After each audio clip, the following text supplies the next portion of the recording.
So, hello, fellow Earthlings. This is Earthling 6455463728. And the number of people who end up at your funeral doesn't tell you crap about the type of person that you were or the kind of things that you did. As usual, I am Earthling, yada yada yada. And I have a couple degrees. And I take care of my uncle who has Alzheimer's. And I lost a bunch of money in the stock market a long time ago. And maybe continuing, I don't know.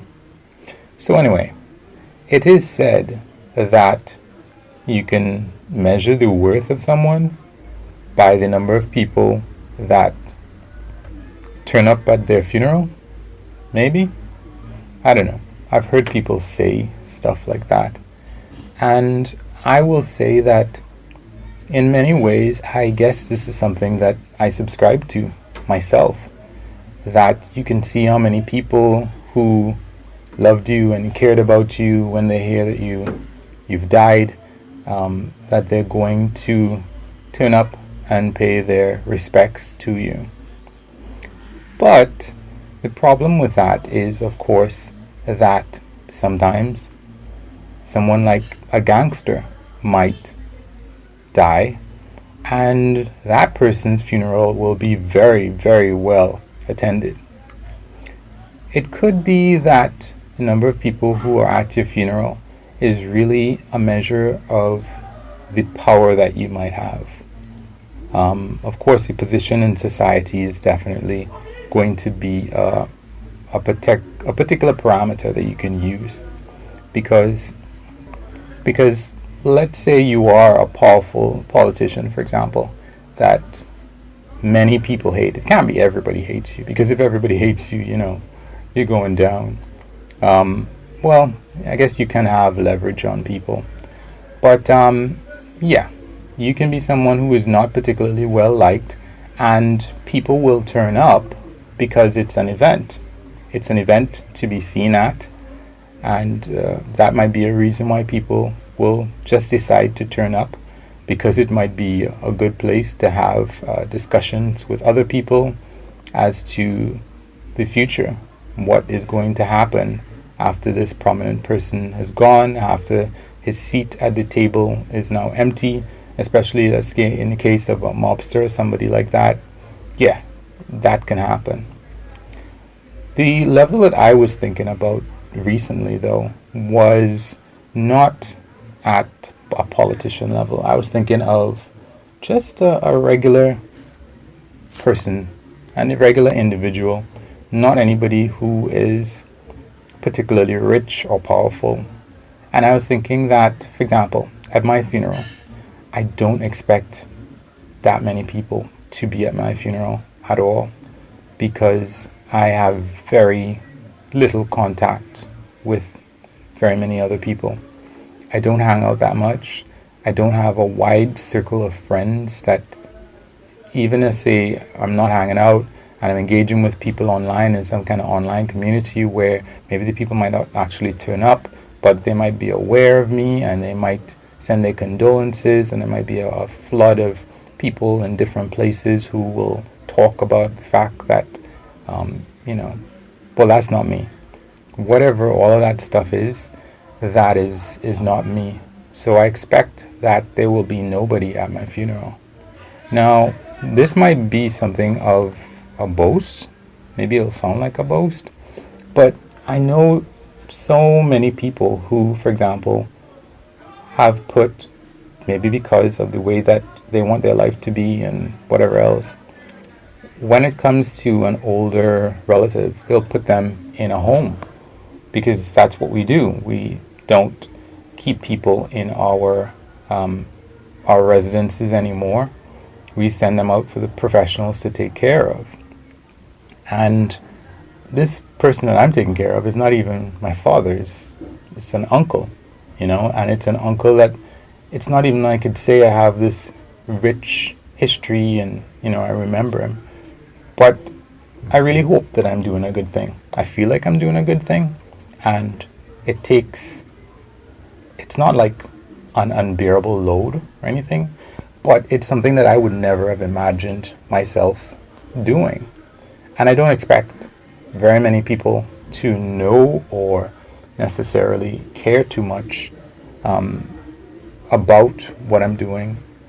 And when I die, I don't expect them to turn up. On the flip side, though, both of my neighbors, both of my male neighbors, they have wide circle of friends, acquaintances, people that they know. They're engaging people. You know, when cars drive past their house, there are people who might blow their horns if they're out in the yard to say hi. So I really expect that when they pass, that there will be a lot of people that pay a lot of attention and want to give their condolences to whoever happens to be the person receiving condolences and so on. But I wouldn't say that they're exactly good people. And I know that I only know like part of their personalities and maybe the worst parts of their personalities. But I know that I don't know. I wouldn't say that they necessarily belong in jail or something. But what I can say is both of those neighbors have stolen stuff from our yard, like fruit from the fruit trees that are in our yard. And, you know, I'll tell them, hey, don't stop doing that. And then I'll find evidence that they just continue and continue and continue to do stuff like that.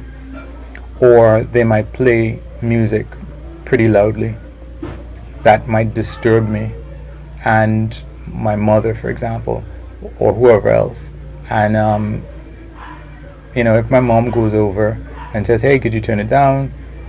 Next thing she knows, a couple hours later, she'll be doing the same thing. Hey, could you turn it down? Hey, could you turn it down? Over and over.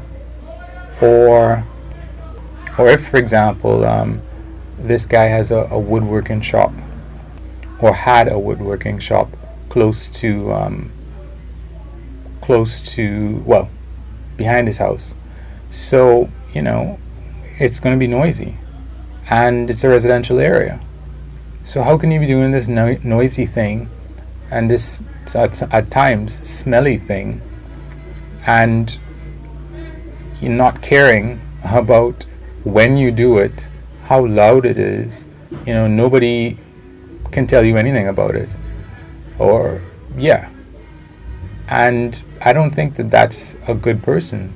I mean, I understand it's your livelihood. Maybe it might be difficult to find some other place.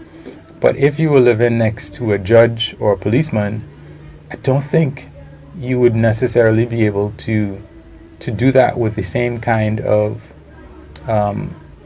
lack of caring or lack of consideration that you're doing it.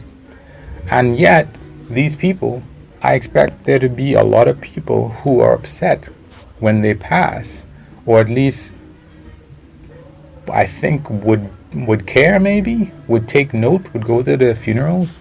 So there's that. And, you know, like I said, with respect to gangsters and all these other types of people,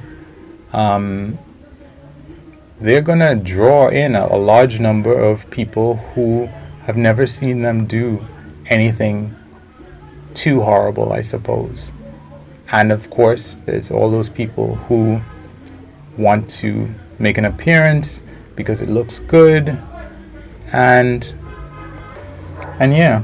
So what I would say is, if you are in a situation where maybe you might feel depressed at the future, that nobody, or even the present, and you think that nobody cares about you, for one thing, who is it that you want to care about you? Is it you're just concerned about the number of people that care about you? I remember there's this lady who, I guess she was on Whitney Cummings' show, and she had this saying. I don't know if it's a southern saying or not, but she said something along the lines of, she'd rather have, a handful of quarters than a bucket full of pennies, or something like that. And yeah, why do you need to have a bucket full of pennies? Isn't it a lot better to have that handful of quarters? And not even quarters, maybe you just want a handful of dollar bills. Or maybe you just want $1 bill, If it is that you have a very, very strong, even if it's one solitary experience or relationship with someone, isn't that, I mean, it is something to be said that, nobody can be your everything. So you do need a certain number of people. You can't put everything on just one person per se. But at the same time, yeah, you shouldn't be too worked up, being depressed about how few people it is that might actually care about your demise. Because if it's a lot of people who care about your demise, or at least seem like they might care after the fact, are they really adding anything to your current life, or you just want the appearance of what it looks like at your funeral?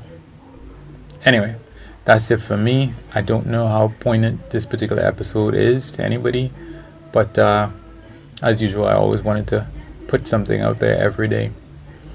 Feel free to like, share, subscribe, or any of the things that people do as feedback on YouTube, in the same vein as you would like other people to do to you. Have a good one. Peace.